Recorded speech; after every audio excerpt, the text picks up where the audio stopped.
Had a lot of really cool comments on the last video, honestly, in both terms of lore and mechanics, but I think this one takes the cake for me to do with that candy corn node. Ritik Sawar says, the thing with a node, I think it might be a rare instance where it's not a bug, it's a feature applies. As far as I know, they're bot traps. Remember there was a time where bots moved under the map and mined all nodes from under the surface? Well, no player above ground can ever interact with these candy corn nodes, but the bots will try over and over until they get suspended.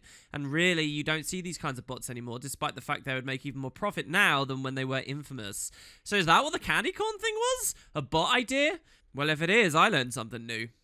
You know why the Char agreed to a ceasefire, right? They knew they could never beat us. I wish. They're in the middle of a civil war and can't afford a second front. In that case, we should push our advantage, not negotiate. You know the best part about this treaty? The Char will stop trying to kill us? That too. But now we won't have to rely on Divinity's reach for everything. We can finally get out from beneath the Queen's thumb and run our own lives. We're back! Welcome guys. A bit of a problem on yesterday's video, as some of you might have seen. For some reason, the audio was getting weirdly desynced and stuff. Now, I've gone back and fixed it, and so anyone watching this like, playlist in subsequent years, hopefully you'll see the new improved fixed version, but to everyone else, I don't really know what to say. It's something very strange is going on. Hopefully it's fixed today. Anyway, lots of cool little updates and things to do. We talked a little bit about minis, right? Well, let's get one. So I'm going to go to my hero panel here. And then we get all these different choices. We've got equipment, we've got skinning things, we've got dyeing things. I changed the dye of our Ascalon Catacombs armor a little bit as well. But we're going to go to minis here. You see this enormous list. And what a lot of people liked the idea of was having a mini char, but also one of my favorites was a devourer. All right, so this is one of the original minis that came out with the first set when the game originally released, if I remember correctly. And I kind of want a devourer because char have like this almost symbiotic bond connection with devourers. It feels like to me. You find that they have devourer pets they can select at character creation if they're rangers. They have siege devourers that they tame and train. It just feels like a big part of what it means to be char. So yeah, we're gonna have a little devourer with us. We won't go with a whole warband idea, but I think that's pretty good nonetheless. So yeah, we've got that. And then the other thing I kind of wanted to do right before we get in with the negotiations and the treaty is some new skills. So it's been about 3 videos since we left the dungeon, and I've not really changed any of what we do. So how about we have a look. Now, we've accrued another 71 hero points, so we can buy lots of stuff. I'm not going to change our weapons just yet because I love the Ascalon stuff. It's currently night. And what we'll do is we'll just change our utilities. So let's look at shouts. Now, you've seen all of the warrior shouts now. To the limit gives us adrenaline is the heal. For great justice, you see us using on my mark. That target someone does that. In fact, let's put on my mark on because I don't think you guys have seen that much. This is shout to target a foe, and it makes them super vulnerable and reveals them from stealth. We've got Shake It Off, which you saw in the dungeon. But what about this final one? Fear Me. Induce fear in your foes. So I'll show you guys how that works. That puts the fear condition on our opponents, and the closer we are to them when we scream in their face, the longer the fear lasts as they charge away from us. So that's 2. What else do we want to change? Let's change our heal skill to... I don't know, actually. What new heal skill do we want to run? Let's use a stance. Yes, let's use Defiant Stance. So we heal ourselves, and then for a period of time after we use this, we absorb all incoming strikes. So the damage we take turns into healing. This isn't the greatest heal, but for open world and stuff, it should be fun. And then how about let's change our elite as well, okay? So currently we've been using the Signet of Rage. You saw it in the dungeon. We activate it to give ourselves fury and might and boons and things. Well, what about physicals? Now remember, physicals was like kicking people and charging at them and throwing bola at them and the stomp ability. Well, there is an elite, Rampage. So this one is pretty awesome. Physical. Take the form of a massive juggernaut. Reduce the damage you take and the duration of all incoming movement impending conditions. So we take 1/4 less damage from people attacking us. We can't be snared easily. And, well, you're about to see Tyrix goes a bit mental. Here you go. Check it out. We charge it up. We become all fiery and berserked. All of our skills change to smashing, bashing, uppercutting, kicking, dashing, throwing boulders, and seismic leaps, where we just do ridiculous damage. We're ultra sturdy and stuff. It's on a massive cooldown, and you can only be rampaging for a short period. But this, to me, is one of the most iconic aspects of original release Warrior. And later on, when we get to the expansions, we'll find they kind of go really big on this rampage idea with one of the elite specs, but that will be in all due time. So yeah, let's just change some stuff up. We'll be a frenzied rampager. How about that? We'll combo these skills and keep frenzy on one of the old ones. All right, so there you go. I think that's most of the stuff I really wanted to talk about. Yeah, let's deal with the treaty. So we are actually at the climax of the Vigil stuff right now, and there's a scout here describing what's going on in the area. I don't think we spoke to you last episode, so let's see. We used to control the lands this far north, but with the peace talks, we pulled back and allowed the humans to settle here. Roscoe's campsite, one of the new settlements, needs assistance if it's going to survive. Should it fail, it'll mean trouble for the treaty. If that wasn't enough, a number of Char have defected and created a warband devoted to stopping the peace process at all costs. I'll tell you this treaty better be worth the hassle. It's interesting that they refer to the Renegades as simply a warband. They feel bigger than that. They feel like a legion. You know, not necessarily a high legion. The high legions being ash, blood, iron, and even flame, I think you would consider a high legion. But a legion of, you know, like the Renegades, it feels like they're much bigger than a single warband, but they describe it as that. But yeah, it's a tense goddamn area. You've got a very fragile peace in what was war-torn for hundreds of years area, and there are all kinds of outsiders. The brand is nearby, this mysterious scar in the land that was left by Kraukatoric, the Elder Dragon, flying over. We have still not seen, but today we will get our first glimpse of, trust me. We've got ogres in the area. We've got a lot of different things. So there is this tent with representatives of all kinds of vested parties of various interests. So let's see what they have to say. I do want to talk to many of these guys before we go into the instance. This place is about to be attacked by renegades, remember. And we're here on behalf of the Vigil to deal with that. So this guy says he's Kenneth Boneflayer, and he's got like a skull on his horn up here, as you can see. He says, "There was a time when my blade sought the blood of the savages that stole our homeland. But now, there are bigger threats to deal with." Are there really bigger threats, we ask? Whether you're for or against peace, this conference is a testament to the leadership on both sides recognizing the bigger threats that plague this land. Ergo, the Elder Dragons. They got some guys over there. Here we've got some pretty important guys. So these are the biggest characters. Here's Duran. Now remember, the Renegades are trying to assassinate Duran. You see he's championed here. And they're going to blame his assassination on Steel Crusher, who are trying to forge a peace. So these guys are the bigwigs, really. What is it? And he doesn't seem to like the sound of talking to us. I thought once we got to the peace talks, it'd be easy. But this has been as much a challenge as anything we've faced before. Why is that? It's the extremists. The Renegades would rather kill other Char than accept peace with the humans. I hear they're stockpiling munitions for an offensive against the summit itself. What about local humans? This is interesting dialogue because it's in the open world, so it's almost suggestive that they might have been planning dynamic events of this in the open world, but then it became a thing in the story instead. What about local humans? How are they taking the treaty? Ebonhawk wants peace, but some humans are willing to burn the whole treaty down rather than admit the Char of one Ascalon. They'll call themselves separatists. I say lunatics is a better name. This is interesting. Does the treaty really mean that the Char get Ebonhawk? That's kind of an amazing thought, really, that I don't think the game goes into enough. What does this treaty actually hash out in the end? Because this is basically the humans saying, yeah, Char are allowed this territory, and that's a tough pill to swallow. The game deals with the emotions of the situation, but not the specifics of the situation. And I'd really love like a Char-heavy oriented expansion at some point in the future to really nail down what are the people of Ebonhawk actually given up if they accept to what is hashed out here at Summit Peak. What are they giving? Are they obviously they'll let the Char in, but are they allowing Char domination of this city? Are the Char being asked to give up? Are they going to split it 50-50? We're going to erect a wall in the middle, eh, guys? I don't know. It's kind of amazing, you know? But we don't get those specifics. Maybe bringing them in for the talks would appease them. There's no way to talk peace with people who only want more war. We've had to write them off completely. Our best hope is to hold them in check until they fade away. I mean, and that's kind of an amazing specific as well. The Renegades aren't allowed at this table. The Separatists aren't allowed at this table. Hopefully that will be enough. So, what did the Char say on their side? We've got centuries of hatred to undo here, and we've got rogue elements using that hatred to undermine the peace talks. Anyone could be a threat. You think peace can be achieved? If the Renegades have their way? No. They're a bunch of crazed mongrels who broke away from their warbands because they think it's better to murder humans than end the insurrection. They hate humans that much? Every cub for centuries has been trained to hate humans. Luckily, most also learn to follow orders. If the treaty happens, they'll point that hatred elsewhere, like at the Flame Legion. There you go, a nice little reference to the Flame Legion and their stake in this whole big picture. And that idea that most Char would just bow because they learn to follow orders. I really think that us as a player character, that's kind of the situation we're in. Let's hope so. Give me a report. How do you know I'm not a threat? I don't. We might have only unlocked this because we're a Char, by the way. Or maybe humans would also get that. I don't. We just have to trust each other, rely on the security details, and make sure everyone here is legitimate about ending the insurrection. Sounds like that's difficult for you. Back off. I'm not looking for a heart-to-heart.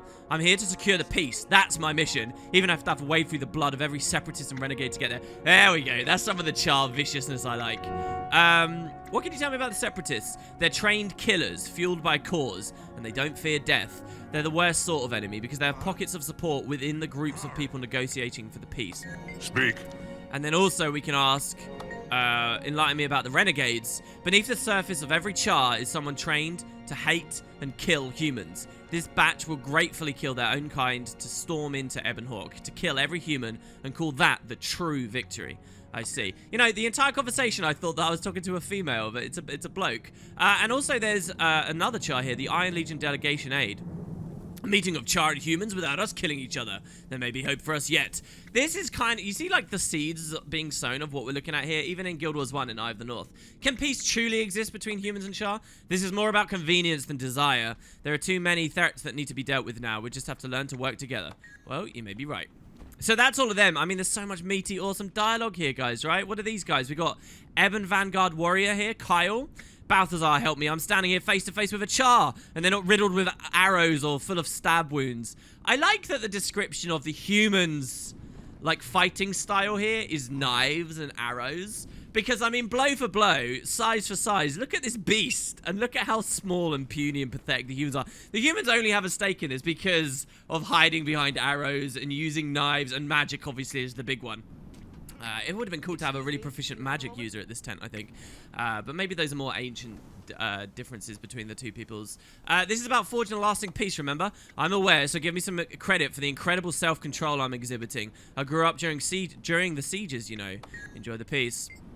It's difficult to stand here so close to humans and not tear them to pieces and spit on their corpses. That would violate the spirit of the treaty. Yeah. The fact I'm not doing any of it says something. I mean, I'm Blood Legion too, bro. I respect and understand that. The Iron Legion just sitting and watching. That makes sense. What about these guys? Are these the ones we spoke to last episode? Yeah, these are the guys talking about the brand. And they're who we spoke to at the end before. So we've got who here? A noble, a representative of the Queen. Queen Jenna's bold plan to recover the claw of the Khan started this peace summit. I'm hopeful the events that transpire here will be a great benefit for humanity everywhere. I noticed there's a representative from Ebonhawk too. Of course, the people in Ebonhawk have suffered greatly during the Charge Siege. It's only right. I think we read that as well recently. But yeah, the story of the Khan the claw. That is one of the novels, and we're going to go to a place very relevant to that very soon. In fact, we already have been, the Ascalon Catacombs. Ebon Vanguard Archer Leona. The Char are ferocious in battle, but in person they seem a little more human. We were just trading stories we were told about growing up. Oh, what were you told growing up in Ebonhawk? The Ash Legion scouts stalked the streets at night looking for naughty children who are out past their bedtime. So what happened if they were caught the kids? We heard that the bad children were used to fuel their gigantic war machines, tossed into furnaces alive and screaming. That's a little far-fetched, we say. Yeah, this Char said that human flesh and blood made for lousy fuel. I'm pretty sure that was a joke, right? I'm sure. Look, I'm a Char. I could put her mind at ease here, but no. I like the thought that Char may have actually tried human blood as fuel.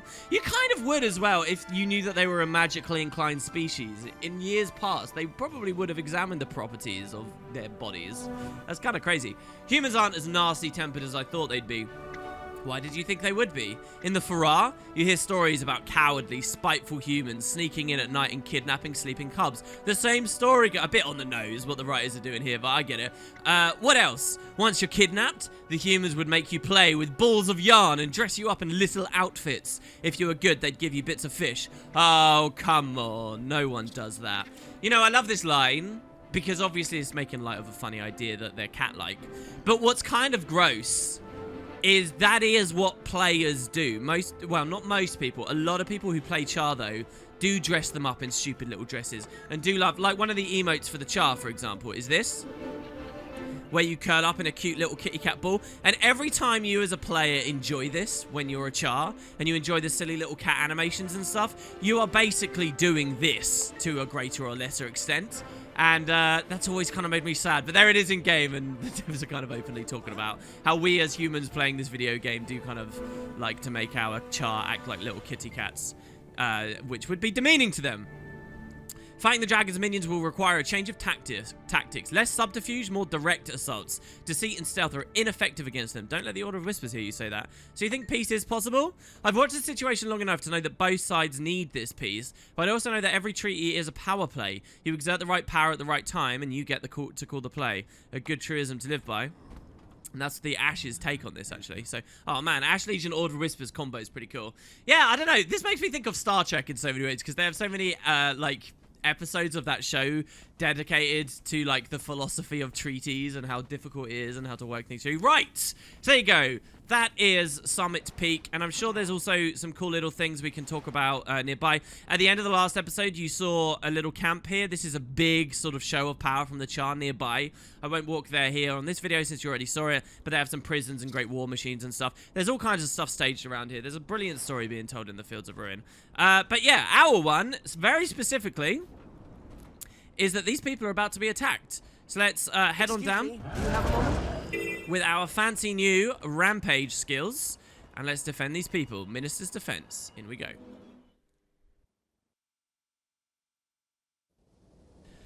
All right, so we got Forgel with us. Still very few words exchanged. Front and center, recruit. Stop sleeping on the job. What? We're not sleeping on the job, man. He's so annoyed that we spend so long in these videos talking to everyone and getting all the detail out. And he's just like, I want to keep going. Kill. I'm sure some of you are screaming that. Let's talk. Yeah, let's talk, dude. We can defend Summit Peak, but it will take a little work. Are you ready for a fight? Absolutely. Now, remember, we chose to let them attack instead of doing a preemptive assault. So let's see how that goes. Here we go. Ellen Jane, the member from Ebonhawk, who we escorted up here in the previous video. She's arrived. And basically all the NPCs you saw me speaking to earlier have now rallied and moved together. So we've got a contingent of Vigil. We have Ebon Vanguard soldiers. We might have a Fallen Angel. I'm not sure. Probably not. We've got Iron Legion here. We've got an old soldier. We've got nobles who are cowering. And some other NPCs as well we haven't spoken to just yet. But here we go. So Ellen Jane, hey.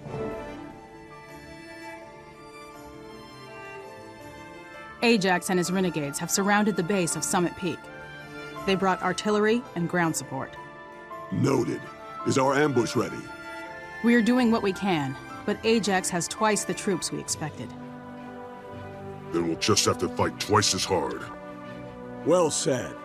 If it's too much for you Vanguard ninnies, me and the recruit can take on the whole posse of renegades by ourselves. I like the confidence. You're a mean old grunt, Forgel. Fine. You two hold the line and we'll act as backup. Good luck. All right, so our objective, prepare the defenses for the diplomats. And we get some interesting decisions here that you don't often find in the story, where you get to make mechanical choices that will alter your success odds of the mission. So here we got Ember Doomforge, who doesn't really say anything that interesting, simply says, my mother's told me all about you and Forgel, and we say, all good, I hope, who you might recognize. Now, I say you might recognize because it kind of depends on how much about the franchise you're following, how much of my channel you watch, how much you know. I've been mentioning a lot a novel where the Claw of the Khan-Ur is retrieved, which initiates all of these peace talks stuff. That novel is called The Ghost of Ascalon, and it features Ember Doomforge. I already mentioned Dougal Keane, another character from that novel, who used to be the dungeon vendor in Lion's Arch. Well, here, Ember is a big character in that novel. I actually am in the middle of doing, as I record this part of the LP, an audiobook for Ghost of Ascalon. It's on mini hiatus right now. But Ember Doomforge is in that novel. And I have a series on that you guys can check out a playlist for. And so here she is actually in game. So it's kind of a weird moment. It's like when you listen to someone on radio for years and then you see what they look like eventually, or where, I guess, any time a novel is translated into film and you get to see their interpretation. This is her. So, I mean, you really get to know her very, very, very deeply in that book. And here she is. She didn't just die as soon as the game released. These characters are out there. So Dougal, at this point when the game launched, was in Lion's Arch selling dungeon gear. Ember is here. And it makes sense that she'd be here because she was a part of the crew that recovered the Claw of the Arcana, which made these negotiations even a possibility. And look, her mother's told us all about her and Fogel. Now, it is a little bit weird because her appearance in this instance is different to some of her other appearances in game. Because yes, indeed, this is not the only time we will see Ember Doomforge in the game Guild Wars 2. We also used to historically find her in the open world version of Summit Peak. You know how we started this video talking to all the NPCs? I believe you used to find her there. And she even had dialogue. Check it out. She used to say, and she's been removed since, I'll explain why, but she used to say, I'd rather be cleaving a dragon minion to pieces, but I need to see this through to the end. Since I'm partially responsible for this gathering, I'm obligated to sit through it. And we can say, how are you responsible for this? And she says, I was a part of the expedition who ventured into the depths of Ascalon ruins, there's a typo there, to retrieve the Claw of the Arcana. Without it, the humans wouldn't have ever gotten the char to the table. And we say impressive. Or we can also say, why do you support peace with the humans? And she says, the brass says peace will free us up to fight the Flame Legion. But I have seen and killed things that put us and the humans at risk of extinction. We've got dragons to fight together. I see. So she kind of explained a lot better way back when in the open world version of this area of the game who she is and what was going on and how she came from that novel.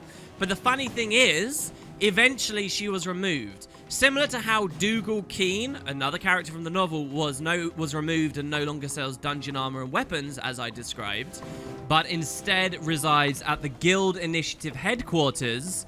Ember also goes to the Initiative with him.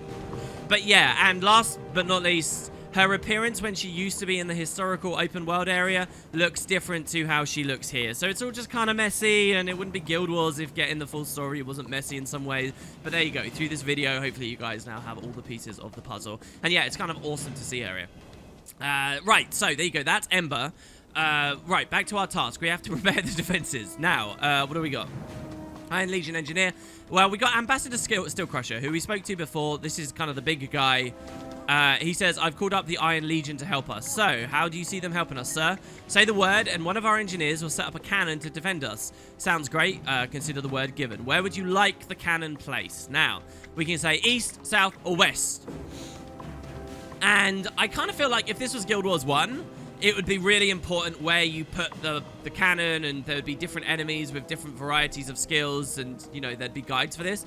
In Guild Wars 2, it really doesn't matter. It's just a flavor thing, because none of this is really that hard. So we will go east. Let's get started. Hell yeah, east for the cannon. Show no mercy. And off they go. Can't hit what you can't see. I'll see to the Ambassador's defense, keep the filthy little renegades out of the tent.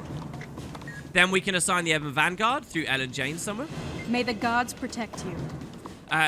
So she says the Ebon Vanguard isn't as numerous as the Vigil, but we'll do our part. How can you help? Our limited numbers have made us very good at ambushing our enemies. Sounds good. Can you prepare an ambush now? Yes, just tell me where you want us to set up. And we'll say the south. We need to hold this position. So good luck to those fellows. Off they go. And then lastly, we've got Minister Duran from Kryta. Not much of a fighter, but I do know a trick or two. You have my attention. What tricks do you know? I can place a ward on an area that will detonate when the renegades approach. Can you set up one of the wards for us?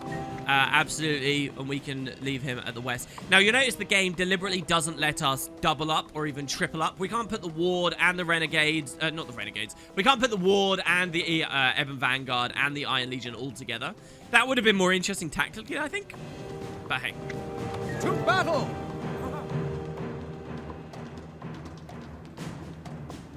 The renegades are storming Summit Peak. The Ebon Vanguard needs our help, and they need it now. Looks like we'll have to accelerate our schedule. Good attitude. Move out, recruit. I'll be right beside you. Brilliant. Okay. Watch it! Renegades on the east ramp! So, defend the east entrance to the diplomatic tent. So we got to go east. East is where we sent the cannon. So you'll see here that the engineer is firing that. He'll do that on his own. We don't have to get into it. But by firing the cannon, I mean, that's a ridiculous cannon, to be honest. The animation they played for that is bonkers. It actually looks like we're getting siege assistance from our allied Char over at that base over there, which I talked about before. But yeah, here we go. So here's our opponents. Let's rampage and get on in. Seismic leap. Yeah. So our auto chain just swings wildly through them, dazing them and interrupting them, doing huge damage, and down they all go. The 3 is a charge, and now our rampage is over. So if we want a frenzy rampage, we have to frenzy first. We'll try and do that before this mission is over. Thorgood, do you want to help? Report. We can defend Summit Peak, but it'll take a little work. Are you ready for a fight? Hell yeah, I am. All right, so these guys are balling up. I'm going to use my greatsword to roll straight through them and then boomerang back in again. Here we can use Fear Me. Ready? Yeah, and they all charge away really far, as you see. You'll also notice it puts weakness on all of our opponents. Now, that weakness is really good, because if they try to, like, cleanse their fear with a condition cleanse, they might only get the weakness instead. That's the idea of having a cover condition. They can only get rid of the weakness, and then the fear keeps hitting them, you know? If they have an ally that's trying to cleanse them, say a water elementalist. The renegades are coming from the south. All right, so there we go. We've defended that flank. Let's move to the south now. Got the old soldier and nobles hiding. Don't worry, friends. Yeah, we get more siege support here. That's kind of awesome, actually.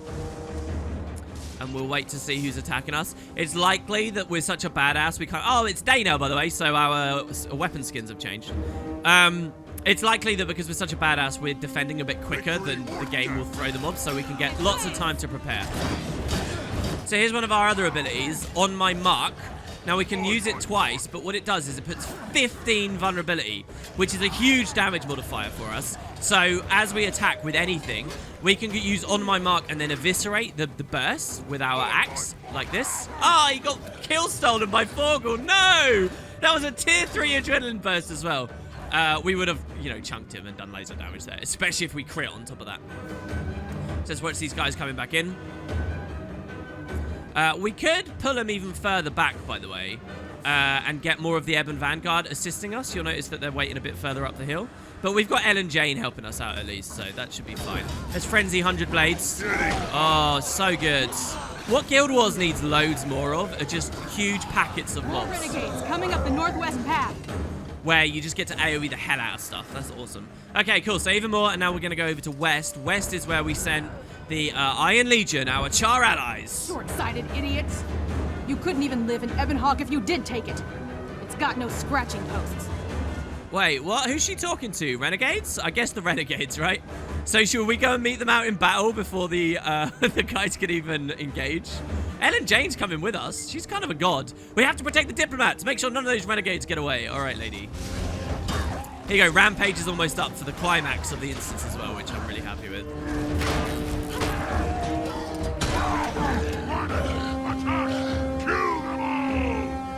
All right, so here you go. A huge wave coming, and in the middle of the wave is Ajax himself. So the leader of the renegades of this warband. My mother's a soft, weak coward. War is the only answer. Eradicate the humans. Oh my god, so here he is. I don't know whether he triggers dialogue as we kill him, so I'm going to try and fight slowly. Oh my god, they killed a noble, you bastards. Wow, we leveled up and knocked everyone away from us. Where's Ajax? He's all the way over there. Okay, good. So we can make sure we don't accident. Oh my god, he just did some... Did he rampage himself there? Did you see that? He grew in size. When you rampage, you get bigger. Okay, let's take out the bodyguards. Endelbert, your mama wanted me to give you something. Right in the face. Your blows are weak, good, like your spirit. There you go. Look, he uses Fear Me as well. I'm watching him just get mullered up by everyone else here. It looks like he does talk as he dies. Kill Almora. She's a coward who cannot face her own blood in battle. Almora's got more important things to do. You're nothing. Oh, he feared us away. That's so awesome. We can't cleanse that either. Oh, maybe we can if one of our shouts is a stun break. If you don't, I shall never bend my knee. All right, here we go. So on my mark, and then we're going to eviscerate him. Ready? I hope we get the crit. Yeah! We did it. I can't believe it. The renegades are beaten. Don't act so surprised, Sergeant. It's downright insulting. I don't understand those renegades. It's hard to believe anyone in Terria would work against peace. With the dragons out there, we can't afford to be divided. Some people can't see past their own noses. It's a good thing we can. This treaty will help even the odds against Zaitan. Count on it. You did well, recruit. You learn quickly, you adapt, and you know when to put hammer to steel. I wasn't sure I'd like you when we started this operation. Amora kinda twisted my arm to take you on. Said you were special. But damned if you didn't live up to every word she said. You aren't like the rest of these youngins hanging around the Order. I'm field promoting you to Crusader, but don't let it go to your head. I won't, old man. And thank you. It's an honor to work with you too. Old man, huh? Don't push your luck. Damn fine fighting, recruit. Reminds me of my youth. So, you might be wondering at this point, how old is Forgul? Keep Ascalon in your heart. I'm pretty sure I've told you before that the Norn can live hundreds of years. They can be really old, but their mentality and culture and outlook on the world is to go down and forge a legend, so not many of them ever do. Anyway, Ellen Jane, so what does it mean for Forgul to be an old Norn? Ellen Jane says, I can't believe those renegades stormed Summit Peak. Did they really think they'd be successful? They would have been if not for me. You were pretty amazing out there, I have to admit. Yeah, I like how everybody sees us as a badass, because I really do think we are a bit of a badass in terms of like what we did with our warband and rose through the Citadel and so on. Like, I could maybe feel it's a bit weird for Almora to care a lot about an Asura doing Asura things coming into the Vigil, but I would get it here if she has to twist Forgul's arm and says, yeah, we're special, let's join the Vigil and see what we can do. But there you go. So we even got a level from that. That's awesome. And they gave us more attribute buffs, more health. We're all the way up to 5. Well, mind you, we actually have more health than this. We're downscaled slightly at the moment. But yeah, we get some crafting materials and stuff. And yeah, so we are well defended. Ember's still here. She says the same thing. I wonder if anyone really updated Ambassador Steelcrusher. Here you go. Yeah, so what can I do for you, Tyrix? We're all in your debt. Thank you, sir. Tell me, how did you come to be an ambassador? Imperator Smoda the Unflinching trusts me. We know each other well, and when I volunteered, he accepted. How do you know the Imperator? We served together at Tora Duty years ago on the Granite Front. He's a good char, a keen leader. The Granite Front is an actual place in the game you can go to. It's kind of a nondescript field area in one of the char maps, but it is a place. What happens now? Do you think the treaty will be signed? We still have many obstacles ahead of us, but yes, both sides seem committed to the cause. I have high hopes for Tyria's future. I'm glad to hear that. Does that mean that all the char renegades are beaten? Sadly, no. Only this warband. Ajax was a good leader, and without him, their cause will stumble, but they won't give up. Thanks for explaining that. So, just to be clear, this is kind of... Despite the fact that there's going to be a ton of story as the game goes on and the years progress past 1325 and 1326, this is kind of as far as we get with the treaty lore and story, really. So the renegades are still around, and it's kind of in that tentative place where the devs can easily pick the story up again in the future and run with it in an expansion. So if you guys, having watched this far in this Let's Play, eventually one day see a char-oriented Guild Wars 2 expansion, you can expect these stories. You know the full picture, really, now. Something I could do for you, Tyrix. You're a proven credit to your order. Minister, can I ask how you got involved with this treaty? Her Majesty Queen Jenna appointed me to the task. I'm honored by her confidence. Why did she choose you? I'm originally from a little village called Wiley's Cove. We're close to Lion's Arch, so I had experience dealing with all races. What do you think, Minister? Does the treaty still have a chance? I'm sure of it. Maybe even a better one, given our success here. Ajax's plan completely backfired. Backfired? Why do you say that? We defeated his Anvilburn's renegades. That shows that our races are capable of working together when we have a need. I like the way you think, sir. Yeah, I mean, this instance is kind of a microcosm for what the theme of the whole game, right? Which is strength in unity. And lastly, Rio Swift-Tooth here. Oh, sorry, Pugio. Bodyguard to Aximus Steelcrusher. For Ash Legion. I admit I'm impressed. You're damn right you are. So there you go, Summit Peak. Let's nip on out. Now, that's actually the end of this chapter for the Vigil. And I don't know about you guys, but it feels to me like the Vigil one is really short compared to... so we got a long way to go now, by the way. So we could go back to Ebonhawk and take the Asura Gate, and then the Asura Gate to Lion's Arch, and then out of Lion's Arch to the Vigil Keep. Or we can waypoint. One would be much cheaper. I'm going to waypoint straight there, though, so we're going to spend the money to just go snap ourselves immediately there. But yeah, that's the end of the introductory arc. You know, you compare that to the Order of Whispers with all the stuff with Demi, you compare that to all the stuff with the Sanguinary Blade, it feels like the other orders get a longer opening arc. And, or maybe it's just that there's so much more I wish we could get out of that specific treaty story with the Vigil.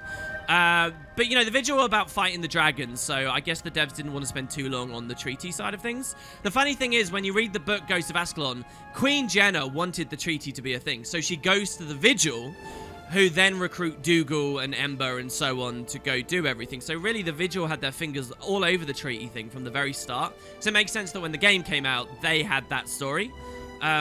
I guess the other thing is, there were two choices we had: defend the encampment or attack Ajax. I can imagine another world where you defend the encampment and then you go attack Ajax. Both could happen, but the devs kind of split it apart, so you only get to see one side. In the name of giving people choices for the personal story. So, I don't know. Maybe we miss out a bit there. But yeah, back to the Vigil Keep, guys. Oh, I love this place. This is so cool. It's such an awesome place. What do you guys have to say?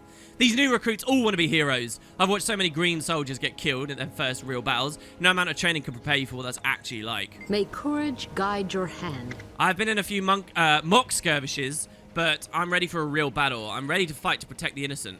I know all about Battle Kid, and you are not ready from what I've been through. How do we know that? How would you know that? Who do you think you are, just watching out for you? That is a bit weird. Why would we just tell people not to fight? You dreamed the vigil before you were born?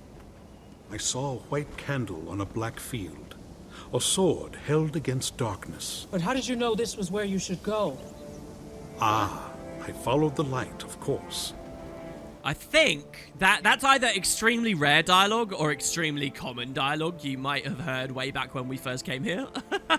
But yeah, it's cool to hear about Sylvari motivations for joining the Vigil here. Look, they've even got a freaking airship, guys. Ah, I love that airship. Right. Sweep up. I'll run errands. I'll Slow do whatever down, you kid. want. Your It sounds eagerness like is fun. inspiring, but Vigil members scary must out be there. adults. And you can't Oh, save come lives on. if you're dead. I won't eat much. You can use my rations to feed the hungry. Such sacrifice in one so young. I'll talk to Soulkeeper. Maybe you can clean some weapons. Yes! Small weapons. Small weapons. You can actually follow this kid really far. I know you. I'm going to be in the Vigil when I grow up, Yosef says, and then he actually ran indoors. So, last thing I want to point out before we go into this door, this, though you guys have seen a reasonable amount of this on this series so far, because I'm very careful to, in truth, if you're kind of the wrong race or you don't do things in a certain order, this could be the first time you ever come to the Vigil Keep, even though it's been open for access for a while. Alright, so let's get in. Minister's Defense, and let's see what Almora thinks of what we just did. We just killed her son. It's a bit of a weird thought, no? Hey, Almora. Forgal's here. Loranthir once again as well. The Sylvari always at the other hand. It's interesting to think that we got paired with Forgal, but we easily could have been paired with Loranthir too. Or maybe he's a bit too high up the chain. Who knows? Well done, recruit. You saved the treaty between Kryta and the Iron Legion. I hope they manage to create a lasting peace, General. We can't defeat the dragons unless both nations work together. General, may I ask a question? Ajax Anvilburn, he was your son. Is that correct? Stand down, Crusader. That's none of your... No, War Master. I'll answer the question. After all the two of you went through, the Crusader deserves that much. Ajax was my son. As is our custom, I didn't raise him.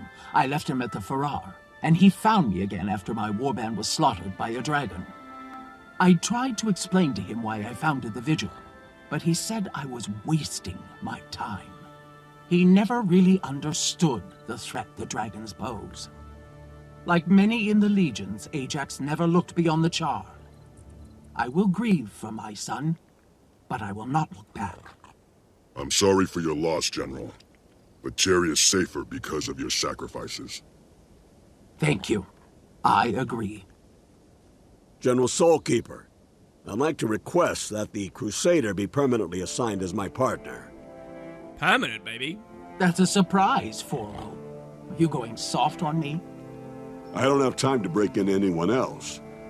All right, I admit it. We work well together. Consider yourself so assigned. Crusader, I've briefed Forgal on some options for your next mission. Speak with him, and then decide. Hell yeah, and so that's the other side of it as well. We are a Crusader now, so that means I'm going to be upgrading our gear out of... Look at the cool runes. This is so cool on the shield. It suggests it's like magic, but you don't realize until nighttime. We're going to be changing our gear to all vigil badassery and cool stuff like that. I'll probably do it between videos to die nicely and make it look good. But yeah, okay, so Almora, hello. Something I can do for you, Tyrix Ripjaw. You're off to a fine start in our ranks. May I ask a question about your son, Ajax? My son, Ajax, was a firebrand. Would that he had better morals to guide his anger. Really interesting thing here. They're using this as a descriptive term, but quite literally, players will, through elite specializations, be able to become firebrands with one of the expansions. And the expansion that unlocked the firebrand also happens to be the same one that unlocked Renegade 2. In terms of class mechanics and skills. So you can't really join the Renegade faction in terms of story, but you can... Oh, we'll see when we get there. So it's kind of cool to see this description. Some of you guys will be smiling and nodding along here. It'll take a while to learn that. Right, so why didn't you tell us Ajax was your son? Oh, the dialogue's bugged. Oh, maybe I was lagging. That's crazy. I didn't want your misplaced sentimentality to threaten the Vigil's operation. We must succeed for Terra. I kind of resent this. I'm a char. Listen, Almora. We are kindred spirits. I had daddy issues too. I had to deal with what the Char are like in terms of raising their kids and how the Farah works and so on, all right? You know, and we did something pretty brutal there, really, with our... Well, mind you, we might find our dad again one day. Who knows? Why did Ajax hate the treaty so much? Many Chars see compromise as weakness and are determined to ruin any chance we have at peace. My son was raised very traditionally. Do you have any other wayward children we should know about, ma'am? Don't get cute with me, Crusader. Yes, I have a daughter, but that's another story. Wait, her daughter? I don't think do we ever meet her daughter? I'll have to look that up. I can't actually remember anything to do with her daughter. That's another story. Oh my god, the Char expansion, when it comes one day, guys. It's gonna be so good. So much cool subject material. Yes, ma'am. Thank you, General. So here we got Laranthil. I serve the Vigil. The Vigil serves Tyria. Last we spoke to him, he was looking for love. What can I do for you, Tyrix Ripjaw? You're doing good work here, you know. Excuse me, but who are you? My name is Laranthir, one of the second-born of the Silvaria. I'm Almora's second in command. Of course, we've actually met on Cariflower. Ah, I see. Tell me, what is a second-born? We were the second group of Silvaria, awakened from the Mother Tree. What rank do you hold in the Vigil? I'm a Grand War Master, Almora's second in command. Should she fall? I will lead the order, but I pray to the tree that I'm never needed in that role. Ooh, okay, wow, Grand War Master, and obviously Forgel is just War Master. Which of these tribal cultures would you... Yeah, okay, so, right, we're going to help out a lesser race. As a Char, our sympathies can lie with the Skrit, the Grawl, or the Ogres. Now, both the Grawl and the Ogres are really interesting from a Char perspective, because the Grawl inhabit Char lands. The Grawl are all over Ascalon. We've seen the traces of them. Do you guys remember that old ancient human statue to Balthazar that had been vandalized and destroyed by the Char, but now the Grawl were worshipping? Well, there are Grawl all around Ascalon. There's also Ogres all around Ascalon. So which one do we want to do? Well, I'm going to pick Ogres. It's said that the Ogres are an ancient race. I want to know more. The Ogres are one of the most ancient races, and yet we know so little about them, other than their dedication to their pet. So you know I already said that the Norn can live a really long time. What if you had a race like the Norn that can live a long time, but who actually tried to exercise that genetic, biological, you know, capability? Well, maybe at that point you get something like the Ogres. Big, meaty guys who care a lot about their pets. And, well, they're kind of all over some of the Char maps. So we're going to choose to help them. The Ogres... Very well. I'll meet you at Agrak Crawl. Listen, Forgel, it'll be cool for you to learn a bit more about them. And believe me, some of the stories to do with the ogres are awesome. There's an ogre that was alive in the original game 250 years ago that's still around in this game, yeah? Who won't necessarily be part of the story, but we'll get to learn more about them. Well done, Kryter and the Iron Legion may yet stand together. We've struck a blow for unity. I hope it inspires others to do the same, we say. And, yeah, I think we already had that dialogue. So, that's what we're going to do. I'm not going to end the video just yet. I do want to take our journey there. We're going straight back to Ascalon, guys. We are caring a lot about Ascalon on this character, and we're going to see as much of it as we possibly can. So, again, we'd have the choice, do we want to surrogate there or whatever. I'm just going to waypoint. But instead of going all the way down to the Fields of Ruin now, which is a very remote area. And, by the way, when we went in the surrogate, we skipped over the brand, you see. we're now gonna go back to regular areas. Let's go back to Ascalon Catacombs, the dungeon. We're gonna go here, and we're gonna just travel back through the plains of Ashford. This is the starter map. This is right near where we began. Literally, the start of the game where we were with our warband fighting is just back there a little bit. We're gonna go back this way now, and we're gonna start heading north. I'm going to take you in a little bit of a roundabout route, but one I really care a lot about because it shows off so many cool different lore aspects, and it's going to involve us crossing the Brand. Yeah, indeedy. So, we will get our first glimpse of it. I thought it was going to be this video, but hey, who knows? Maybe it won't be. Our first job is to pass through the Great Northern Wall. You've seen us do that already, but we did it, if I go to the map, we did it way back over here. Oh, no, we didn't cross it. Yeah, we did. We crossed it at the Black Citadel before and went north. There's another option to go into Diessa Plateau north over here. We're going to go north over here, which is going to be a little bit different. I just took some damage. Okay, there's ghosts everywhere. So right now... Oh my god, we can destroy that with damage. I forgot. There's like siege engines you can fire over here and you can do damage. Right now, we're above the catacombs, which obviously we struggled in and we were fighting in before.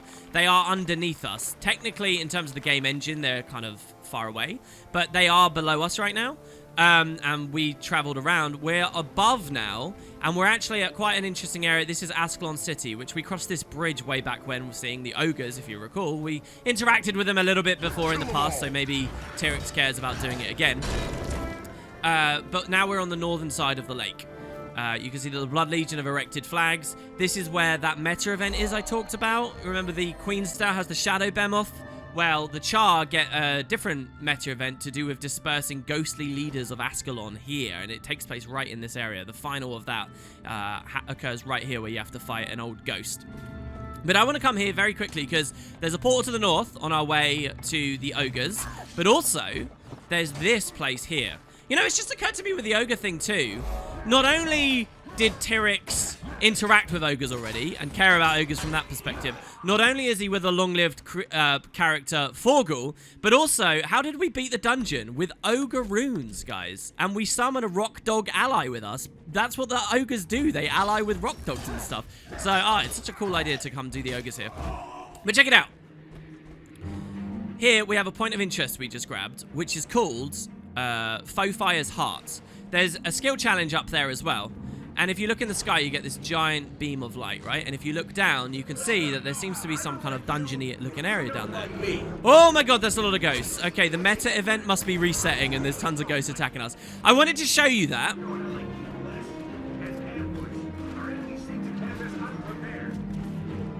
Oh, look at this. Veteran Captain West. Those are the ghosts that still think that they're stuck in the old Char Wall. Let's go this way. I wanted to show you that hole because the point of interest is called Fofire's Heart. Do any of you guys recognize that? Well, you probably don't, but you have seen Fofire's Heart already. When we were in the dungeon, the big antechamber, the big room in the middle of the dungeon, not antechamber, the big room in the middle of the dungeon where we fought the ghost of King Adalbern, where we found the ruined sword of Magdair before giving it to Air, that giant room, that room is called the Fofire's Heart. That's that room. It's under there. And the ceiling was super high in there. That beam of light is shining out of here. Basically, guys, that is where the Fofire was triggered. These goddamn ghosts, man. Oh, yeah, look, it's the same captain. He's coming at us. Let's rampage. And blow them all up. They put weakness on us, so we do reduce damage. Let's throw a boulder at him. Yeah, and stop him doing stuff. Let's CC him again. The thing with rampage is it's all about chaining, like, interrupts and stuff as you do crazy damage. And shrug off heavy damage. But yeah, that's it. That's like a direct hole down to where the Fofire was enacted. That's why it's called the Fofire's Heart, and the Shattered Sword is there. So it's a really cool little thing that maybe you guys don't know about. Most people would just walk up to that POI and wander off, but it's got a lot of meaning to it. We could use your help taking back Ascalon City from the detestable ghosts. What can I do to drive the pests away? Besides exterminating them, help our legionnaires, look for battle plans, raise our fallen banners, and we can do that stuff. But no, I'm not going to help fight for Ascalon City here. Once a hub of players in the original game, we're instead going to come out of this portal to the north. And here, look at this concept art. Why is it all purple, guys? Because of the brand. The Iron Marches were once a resource-rich region of Ascalon. but has been transformed into the front lines of the fight between the Flame Legion and the rest of the Char. Forces of both sides skirmish along the edge of the Dragon Brand, each seeking control of the region. Okay, so welcome to the Iron Marches. Now, the Iron Marches are one of the more remote areas of Char content. It's a level 50 to 60 zone, which is very high level. I think this is the highest level zone we've been to so far. We're only level 48, so most stuff we try to fight will be dangerous. So you see this black sheep? This sheep is 5 levels higher than us. So, and I kind of wanted to show this, he's actually kind of dangerous, you know? That should just be a regular, easy-to-kill little mob. But even just taking him out takes a lot of hits, and we got to be careful of stuff. So, I need to be cautious as we wander around. It's kind of cool here. Look at the lovely tint of the sun. But I do want to show you a couple of things. There's a very important landmark, which I want to show you. Here is Dewclaw Village. It's a fishing town that used to do a lot of mining. This isn't a bad life, considering. Fishing is relaxing, but necessary, so I can take it easy and be useful at the same time. And since I'll never go back to mining, this is really the best I'll get. Why don't you go back to mining? I was mining up north when the rest of the warband, when the cave collapsed. Only 2 of us survived, but she didn't fare too well. Was she injured? She lost the use of 2 legs and 1 arm. Her mind still wanders a little now. I wish I could go back to mining, but I can't physically do it. She's my warband. I can't just leave her here. We came here to start over. Show them the might of Balefire. Yes, yes. Another searing would cleanse their filth and renew the faith. Gather to the cauldron. We must harness its power again. There is more to burn, my brothers. Okay, wow, this is awesome. So, yeah, the people of the village, you can talk to them about fishing and stuff and how it used to be mining. I guess we won't do all of that dialogue. The town has just been attacked by a dynamic event. As you just heard, that's Flame Legion over there. Not Renegades, back to Flame Legion stuff. And they... I think there might be a player over there doing some stuff because they're getting hit really hard. They are trying to enact a ritual to destroy this town. As you just heard, they mentioned something called a searing cauldron. Look at this fight. This is awesome. This is so cool. If you're here to fish, pick a different slot. The hall's good. I guess they will still have old dialogue for us. Let's get over there and do the event. They're being sieged from across the lake, where everybody fishes. Let's swim on out and get up. We seek the purity that fire brings. Unquestionable. Eternal. Yes, this is a really important artifact, and it's exactly what I wanted to show off. It's a searing cauldron, so check it out. There's some veteran Flame Legion ritualists. Kill all the heretics. Ritual must continue. Adrenaline rising. Who are trying to activate it. Heretics are disrupting the ritual. Unbelievers are corrupting the ritual. Kill them. Ready. Remove the heretics. Go ahead. Ritual must continue. Unbelievers are corrupting the ritual. Remove the heretics. All right, they're just repeating dialogue, I guess. And remember, though, that we're a little bit under-leveled here. So this event's going to be like an actual challenge here. So we got to be kind of cautious here.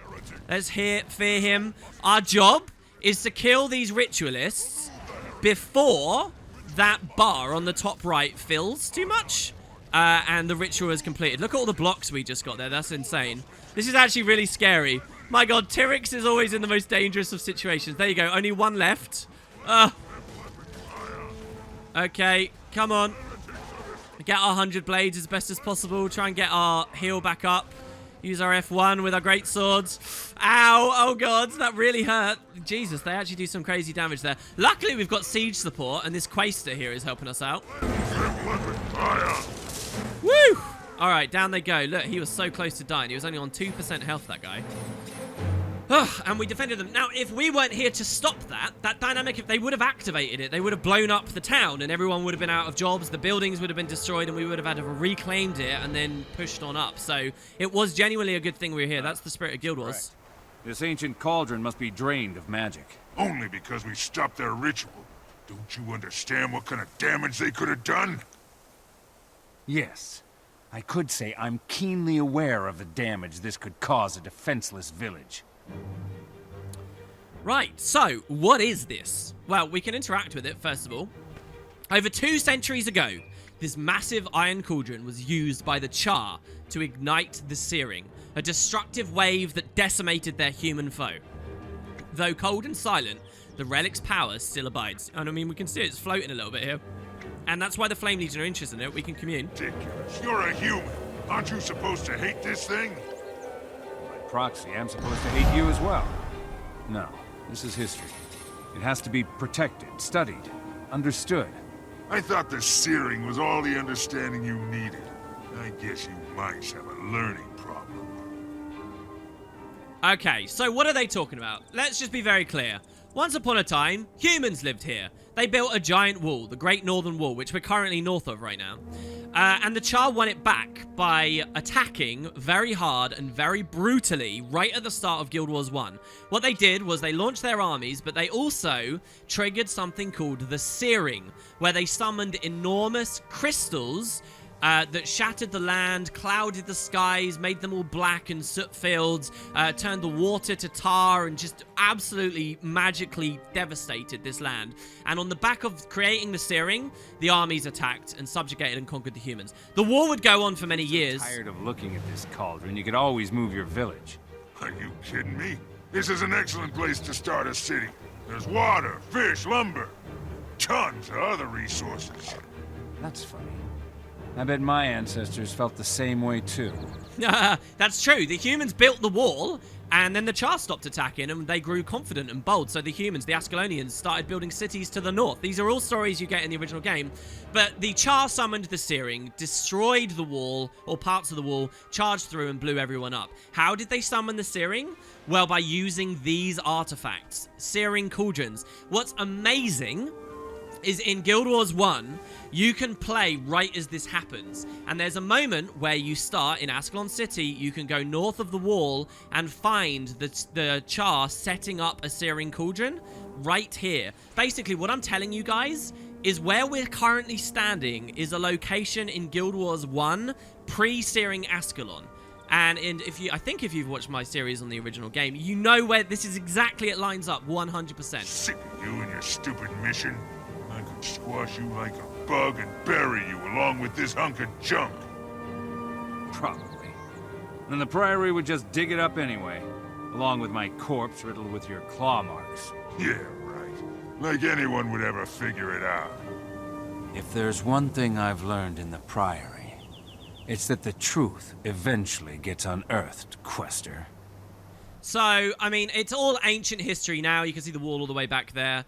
And destroyed. The Char don't care. They don't. There's no difference to the Char north or south of the wall anymore. It's just a hunk of rubble they're trying to tear down, as we saw right when we first started playing as a Char. But it's a beautiful thing, and yeah, reminds you guys of a Searing Cauldron. Now, there has always been a suggestion that there are more than one Searing Cauldron. The question is, where are the others? And that will become important in the campaign against Zaitan later. That's all I'll say for now. Hi, sir. Thanks for helping me out. Now all we need to do is convince that idiot to let us get rid of the cauldron. What is this cauldron, anyway? They call it a Searing cauldron. The Flame Legion used one hundreds of years ago to destroy these lands and wipe them clean of humans. Why do you want to destroy it? Because the Flame Legion might use it again. And this time on their own kind. Better off cracking it into pieces and turn them into brassworks or birdhouses. Doesn't matter, just get rid of it. Makes sense, why not just do that then? The guy from the Dermid Priory says we can't. He says we need it preserved, which is ridiculous. And you're gonna let one guy stop you? Don't get me started. The Iron Legion has ordered me to cooperate with the Priory. Apparently, we all need to play nice until the Priory finishes some work around here. Too bad. The human says, thanks for helping. Now we just need to protect this ancient cauldron from the forces who want to use it for destruction. What's so important about it? It's a Searing cauldron. This one, or one quite like it, was used to destroy the humans that lived here in Ascalon more than 200 years ago. But it's still a weapon. Shouldn't it be destroyed? No matter the original purpose, the Priory would not simply discard a rare artifact. I would defend it until it could be properly studied and catalogued. Defend it? Then someone's coming for it. Who? There are Flame Legion forces in the area that desire it. Because of that, the local village wants it destroyed before they end up in the cauldron's crosshairs. Don't you find it just a little ironic that you're defending this thing? Why? Because it killed my ancestors and broke the backbone of my entire race? I can't do anything about that now. But we can learn from this cauldron. Perhaps that would be worth the loss. I mean, it's beautiful. I love that Tyrix mentions that right now. How ironic is it that it's the human that's trying to preserve this thing? Honestly, if he could have lived and seen the ridiculous... It's basically Guild Wars' equivalent of a weapon of mass destruction that kind of takes a backseat in the story right now because, hey, it's all ancient history, but it's so funny that it's the Char who used it. The Char only own these lands because of those cauldrons, because of borrowing from the magic of those cauldrons. And it's ironic that it's now the Char trying to get rid of it because they recognize its destruction, and the humans being sentimental about it. Or I guess technically an Iron Legion Char versus the Dermot Priory there. I mean, obviously, our Dermot Priory characters might have something different to say and feel about that, but I feel like Tyrix would be very happy to destroy it and not be sentimental about it. But there you go. So, moving deeper into the map now, being careful to stay in low-level areas. I'm not going to be traveling very far north. The further north we go right now, the more dangerous things get. I am currently in a level 51 zone, which we're sort of almost the correct level for, so it's okay. You can see here, this is another heart region where the Char are literally trying to destroy the wall.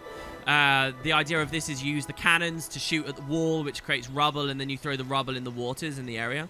There's lots of fun little things that can happen here. There's a special consumable buff you can buy from a vendor who's studying the scale we're wandering around near here, these blighted scales. I think maybe there's some hidden chests in these caves and things. We're very much on just a tourism route right now. Oh, sorry, my Skype just started ringing there, interrupting things. Let's ignore that. We're very much on a tourism route right now. Moving north slightly here into this haunted forest. Another really fantastic part of the game. And in fact, it's currently live. Basically, what we're finding here is a haunted house that the Char cubs of the area are scared of and don't like going near, but they come here to play and sort of test their mettle. And there's a necromancer here, a human necromancer. Look at this. You want the children? Try and save them. Who is kidnapping the children and does crazy damage and summons all of these ghostly spies. This is Necromancer Bria. What's fascinating about this event is and I'm not going to do the whole event. Oh, we can do the whole event. Let's do it. Basically, what we're about to learn as we fight her ghosts and things. Did you see that? I have to dodge that. That attack's really dangerous because she's quite scary. She's a big scary mob here, and she's got lots of health. Let's try and break our way through. You see we're at a place called Bria's Manor. The mansion itself, you can go inside, but it's an Easter egg to get in there. We have to dodge again. You have to be perfectly timed. That shadow creature, or it will torment the child forever. Right as this event ends, you have to sneak into the back door, but the idea is it's a haunted mansion that the children are inside and they've got to try and flee out. So there are various phases to this boss fight. You kill Bria and then the ghosts appear and then she comes back out and then you kill her. But you'll notice now, she no longer looks like just a human. She looks ghostly herself. And basically the big reveal of this story, if we played it properly start to finish, is that Bria is a ghostly necromancer, but she isn't a ghost created by the Foe Fire. She was already a super powerful necromancer cheating death, and then the Foe Fire came as well. I will not die. I cannot. Send you far from here, Bria. Regression, necromancer? I didn't know that was possible. Bria was no ordinary necromancer. Even Adelbern's curse couldn't bind her for long. The Foe Fire? If she was a ghost of Ascalon, doesn't that mean she will reappear? Yes, and in time, she'll regain all of her strength and abilities, even as a ghost. Great. Let's get out of here before that happens. Indeed, and urge your young not to play in these woods any longer. So yeah, the Priory here, they're studying this. Honestly, it's such a cool area with so much cool detail. The event starts with the kids coming and playing in the courtyard, and then Bria comes back and kidnaps them, takes them into the ghostly house. This back door here opens for a very brief moment, and you can walk inside, and there's skulls and things there. Honestly, really, really, really detailed. Fantastic stuff. I'm kind of happy that that event was there so we could show it off at least. But yeah, just generally cool stuff. Got to be a bit careful of these spiders. But we're done for now with our tour of Iron Marches. I want to speak to this scout. We've got one job. Make a road from the Black Citadel to the front lines. Instead, we got a mess on our hands. The forest is haunted, and the clearing teams are, well, spooked. Separatists are hiding in the hills, waging hit-and-run campaigns against us. Finally, that huge wall the humans built centuries ago needs to come down. But their ghosts are doing everything to stop that. There you go, so a bit of a summary of what's going on in the area, and the reason that these are spiders attacking us, the reason that a scout's in this area is because we have another portal which takes us to this map, Blaze Ridge Steps. This is where the ogres are. So a little bit of a roundabout route, But what's crazy about this, you just heard it, the front lines? Front lines of what, would it potatoes, you might wonder? The front lines against the Flame Legion? Oh no, and now you can see we can actually do battle a little bit better. These guys aren't so dangerous. The front lines against the Flame Legion? Oh no. The front lines of the brand. Here it is, guys. Our first glimpse. And you can hear in the background there was a great minion that just roared in agony. I think some players just killed. You can see we're under the effects of a meta event, Kraukatoric's Legacy. And it says that a great beast called the Shatterer was just defeated. We'll talk more about that later. Here's an enormous cannon. And these are the Sentinels. So look at this chart. Look at how cool this guy looks. Sentinel Machinist Faux Hour. Look at that beauty. I can hardly take my eyes off of her. Who? Not who, what? See the cannon? She's perfection. I take care of her and she takes care of me. What's it for anyhow? The beast, of course. This baby could blast a hole in the size of a Dolyak. I reckon she'll do a good number on the beast. It's just about the only thing around here that does. So the brand is up ahead. The Sentinels, once again, are charred dedicated to fighting in the brand. And I'm not going to go right in it because we're a little bit underleveled still here. But that is the dangerous territory. The scar swathed across the land as an Elder Dragon 5 years ago flew over, trying to hunt down Ritlock and Destiny's Edge and co. So here we've got Legionnaire Koragar Bloodcurdle. I'll give you a piece of advice. If you want to survive in the brand, keep a friend at your back and an eye to the sky. That sounds ominous. Why do you say that? Take one look at the brand and you'll see why. On a good day, it's crawling with minions. On a bad, the beast will appear. I'll watch my step. So the beast being a great dragon you will catch glimpses of in the sky. Not an elder dragon, but a champion. Much like the one that's attacked Claw Island, Blightcast, but not associated with Zaitan this time. It's a different dragon associated with Kraukatoric in Kraukatoric's brand. You need my help? The Iron Legion's outdone itself this time. This dragon killer has been field tested and is ready to go. How do you field test a weapon designed to shoot flying things? An inventor in the Diessa Plateau made a contraption that flings cows into the air. He designed it to deliver meat to troops behind enemy lines, but we repurposed it to do a little skeet shooting. So, to practice shooting dragons, you shot flying cows. Smaller than dragons, but decent flyers. And of the dozen cows we launched on the catapult, only 2 ever hit the ground. Pretty good odds, I'd say. At least after the other 2 failures. Now, I'm pretty sure I talked about the catapult. This is the Diessa Plateau here. But we never actually saw it. But yeah, it's a little event here. I'm pretty sure I mentioned before. And you can see how stories in the early maps start feeding stories in later maps, which is one of the reasons I showed you the development of the submarine down here. And the important text that starts to get created. Can you hear the roars in the background? But yeah, these are the Sentinels. Now, interestingly enough, this guy looks like a badass. Remember I told you about outfits, the gem store feature that gives you wholesale new gear sets that doesn't matter what class or anything you are or race you are? Well, the Sentinel outfit is one that exists in the game, and when the devs let the players buy it, they gave it to various Sentinels in the brand. So one day we might equip it ourselves and we'll look like that. It's a possibility for us. I'm not going to do it just yet because I want to wear Vigil stuff because we're Vigil. But yeah, and you get all these cool things. You get Iron Legion war banners and things we can carry around. As a warrior, we're no stranger to banners. But I'm not going to go into the brand just yet. We will have to cross it to pass the ogres.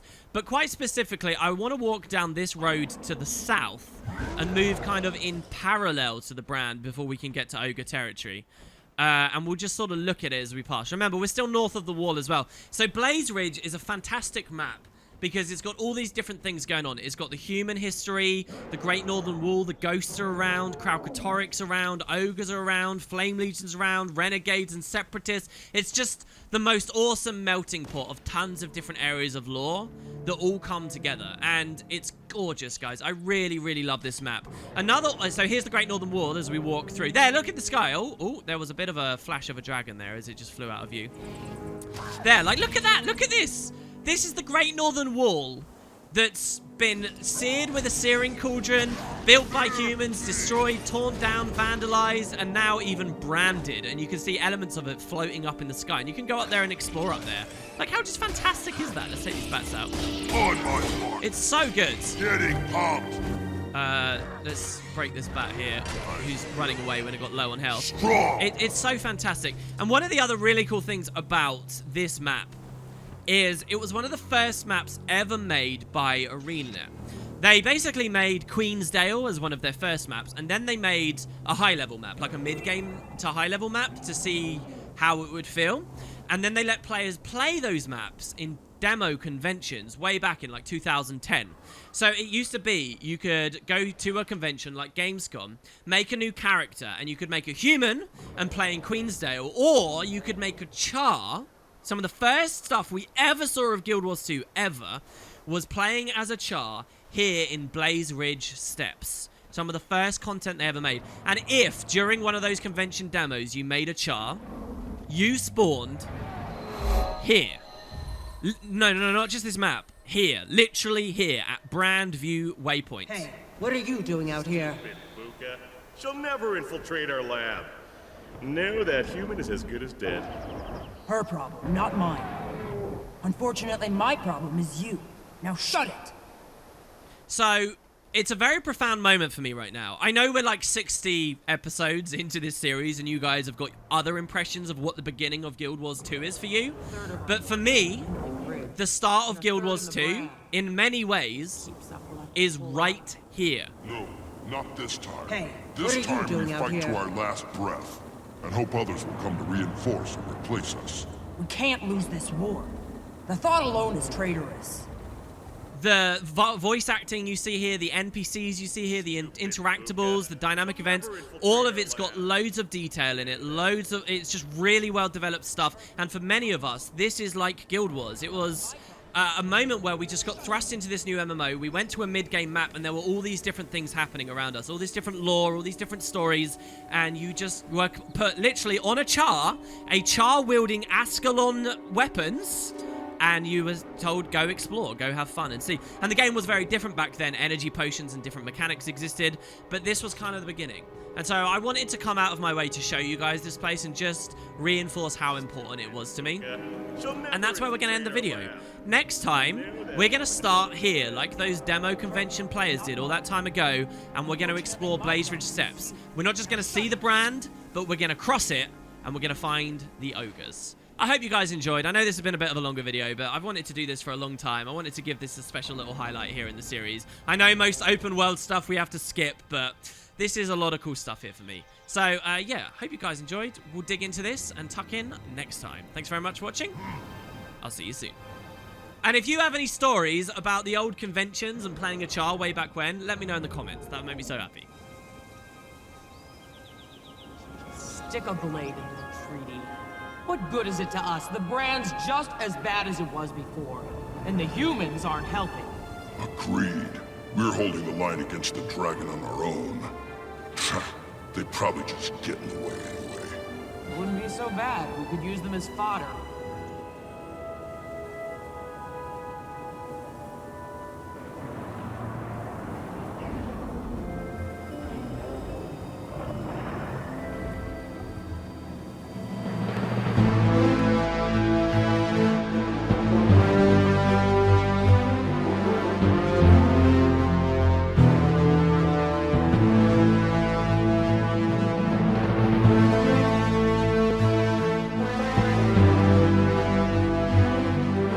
you